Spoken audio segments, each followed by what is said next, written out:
सांसद और कांग्रेस के वरिष्ठ नेता जो मध्य प्रदेश से ताल्लुक़ रखते हैं और कांग्रेस में भी बड़ा अच्छा ताल्लुकात है उनका, और समाजवादी विचारधारा के लोग हैं, समाजवादी विचारधारा के नेता हैं, उनसे मैं बात करना चाहता हूं। समाज में, वर्तमान समाज में जो विभिन्न मुद्दे चल रहे हैं राजनीतिक रूप से चाहे वो आर्थिक रूप से, उन पर सर पहले तो आपका स्वागत है हमारे चैनल पर। चलिए, बहुत बहुत धन्यवाद। सर पहले मैं ये कहूँगा कि आप कांग्रेस पार्टी से ताल्लुकात रखते हो। कल वहाँ हिमाचल प्रदेश की सरकार, वहाँ लोक निर्माण मंत्री है मिस्टर विक्रमादित्य सिंह। विक्रमादित्य जी ने कहा कि यूपी की तर्ज पर वेंडर्स को भी अब अपना नाम लिखना पड़ेगा, और 24 घंटे नहीं हुए सरकार बैक फुट पर आ गई, कांग्रेस बैक फुट पर आ गई। क्या आपका इस पर रिएक्शन है? नहीं, देखिए, जहाँ तक हरियाणा सवाल है, उत्तर प्रदेश का सवाल है, एक तो परिस्थिति अलग अलग है।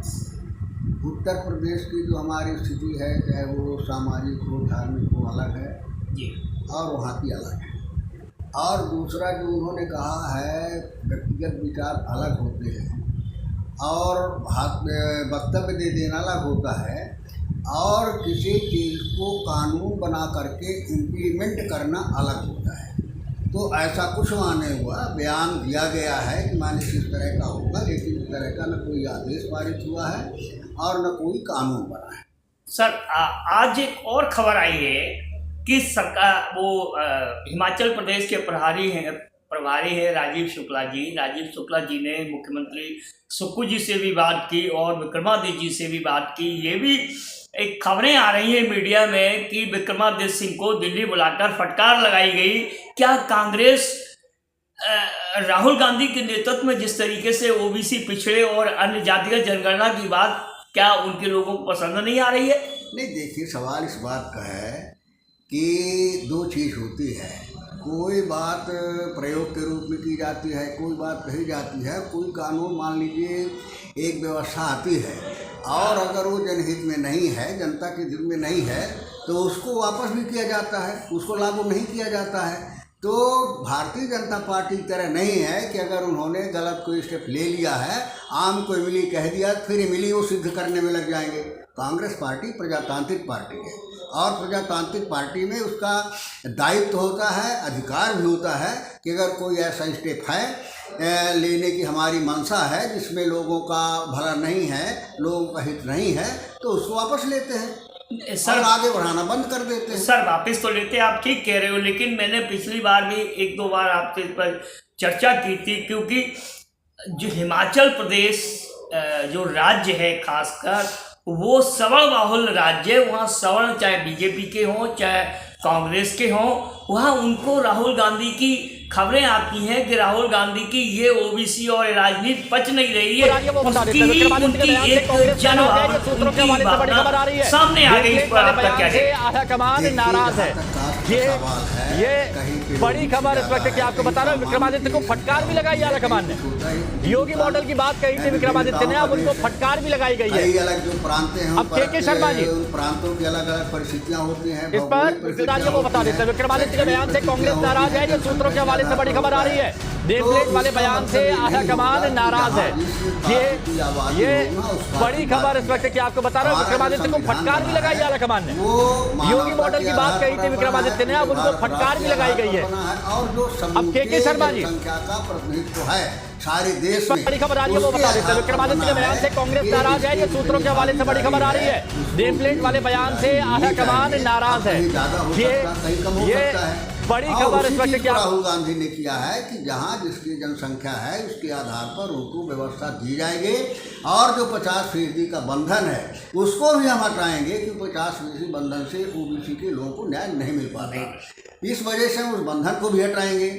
और चूंकि जो जनसंख्या है, जो गरीब हैं, पिछड़े हैं, उनको प्रगति और विकास में वो हक अधिकार नहीं मिल पाता जो संवैधानिक रूप से मिलना चाहिए, क्योंकि उनके सही आंकड़े नहीं हैं।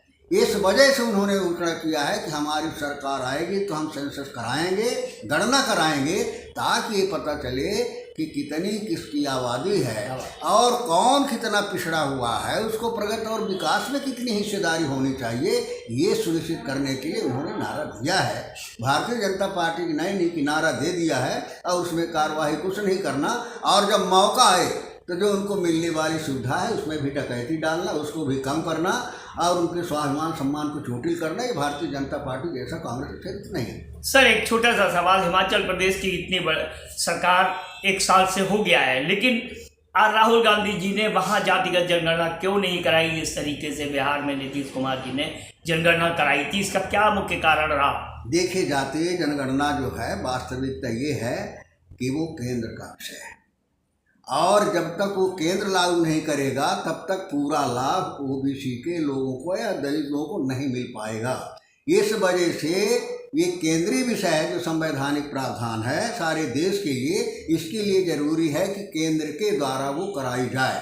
ठीक है कि प्रदेश सरकारें जिन्होंने कराने का प्रयास किया है वो अच्छा कदम कम से कम उन्होंने किया है, लेकिन उसका लाभ माने प्रांत में केवल सेंसस करा लेने से जो असली मकसद है, केवल इतना नहीं कि सेंसस करा लो और ये वहाँ सेंसस हो गई है। सवाल है कि जो सेंसस हो, सेंसस जिस उद्देश्य के लिए है उस उद्देश्य की पूर्ति होती हो और उसका लाभ उनको मिले, ये महत्वपूर्ण है। इस वजह से राहुल गांधी बात तो कह रहे हैं कि माननीय सेंसस करानी चाहिए, नहीं कराएंगे तो हमारी सरकार आएगी, हम सारे देश में कराएंगे। लास्ट सवाल, क्या आपको लगता है एआईसीसी के अंदर जो बैठे हुए पदाधिकारी हैं वो राहुल गांधी की ओबीसी SC ST राजनीति में पलीता नहीं लगा रहे हैं क्या?